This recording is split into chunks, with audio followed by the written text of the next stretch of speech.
Kayo po ba mga bossing ko, isa sa mga napakaraming kahilingan mga bossing?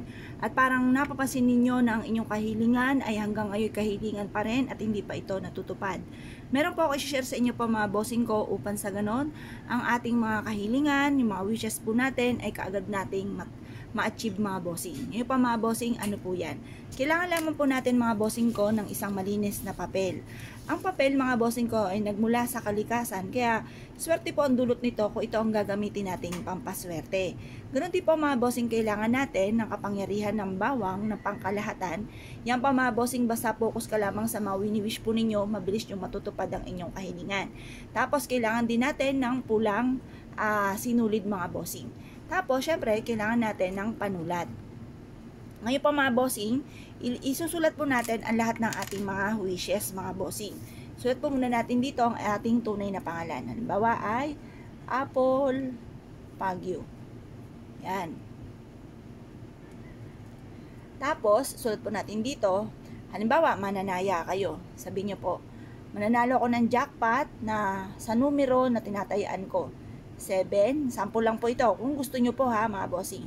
7, tapos edad ko ay 41, edad ng aking mister ay 43, edad ng aking panganay 18, edad ng aking bunso ay 10, tapos pili pa kayo ng favorite number ninyo mga bossing. Favorite ko po, sabihin na natin 5. Yan. Tapos sulat niyo po dito, mananalo ako ng jackpot. Yan. Pagkatapos, sulat nyo rin po dito, magkakaroon ako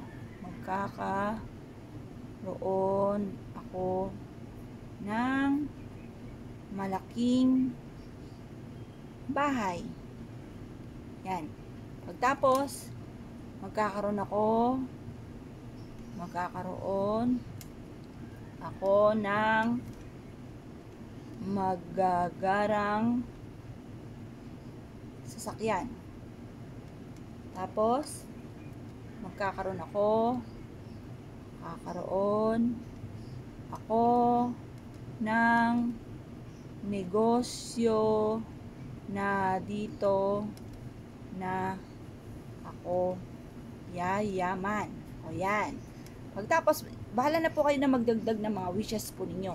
Pagkatapos ito mga bossing ko, kunin po natin itong ating bawang. Gagawin po natin to lahat mga bossing ko na nakaharap ka sa may silangan ng 6:30 or kaya po ay alas 7. Matatapos ito, ibibilad po muna natin ito hanggang alas 8 ng umaga. At pagkatapos po niyan mga bossing, ang gagawin po ninyo, tutupiin nyo po ito. Yan, tutupiin po natin. At pagkatapos ay itatali po natin ito ng kulay pula.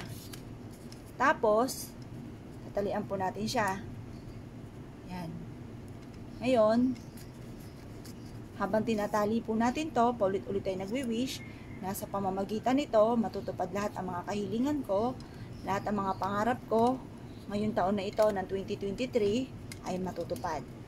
Pagkatapos po nito mga bossing ko, itali nyo po ito sa gawing silangan mga bossing. Makakatulong po ito upang sa ganoon mabilis yung ma-achieve ang lahat ng mga pangarap po ninyo.